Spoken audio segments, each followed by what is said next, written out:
Now, where does all this toxicity come from, you might ask? You might say, well, I'm clean, I eat clean, I walk, I wear cotton clothing, I eat organic with minimal pesticides. Well, there's really two sources that toxicity comes from. Now, the first one most people aren't aware of, and that's that toxicity is made in the human body. Now, depending on who you believe, what research you believe, there's at least 50 trillion cells in your body. Some people say 100 trillion cells.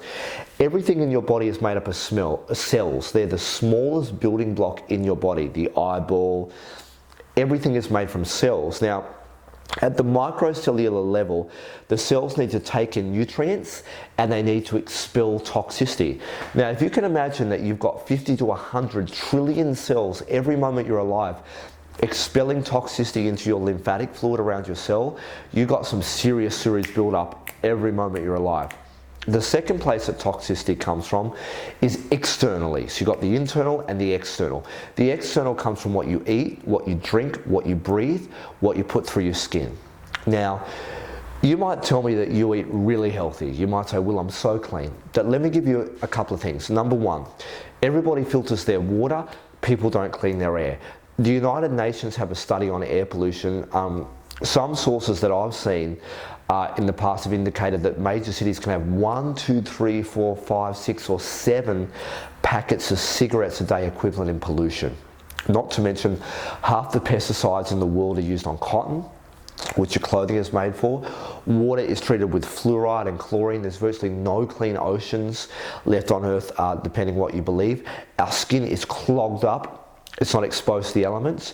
You think about the fact that your face can withstand huge amounts of hot and cold, but the rest of your body, outside of your hands and feet, can't, because we've been suppressing it with our skin, and our respiratory area is clogged up with what we breathe. And also, you've never been taught breathing exercises, not to mention that rice and lentils and grains can be stored in months in radiation. Even organic produce has pesticides. Our soil isn't clean, and there's been nearly 200,000 chemicals man-made since World War II. Most of these haven't been tested for pollution. So the air you're breathing is filthy, the water you're drinking is contaminated, even if you're getting a filtered source. Your skin has been continually clogged up. Food has got pesticides, flavors, preservatives, colors, MSG. You've been incorrectly combining your food. You've been eating while you're stressed. You've had weak organs. Your digestive system can't always handle what you're eating, and you've probably got a huge amount of toxicity already inside you. You'll be very, very surprised when they did autopsies on Elvis and John Wayne, who's a very famous Western actor.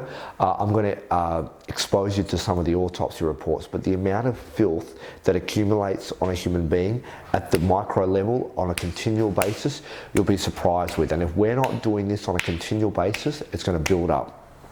The old school greats were taught you must have 3 bowel movements every day. That's 30 minutes after every major meal. This has got to move. If you're not moving 3 times a day, you're constipating 90% of the poison. If you're moving 4+ times a day, we're beginning a detox. So we're going to begin with that, and we're not just going to focus on elimination. I don't want you to worry. We're going to be building up your nervous system, your adrenals, your lungs. We're going to be, I'm hoping, stabilize your metabolic or your thyroid functioning, ever supporting all the general organs, airways. By the time that we're done on this course, I'm hoping that every major organ in your body will be working properly, but we will begin with elimination together. I'll see you on the next tape.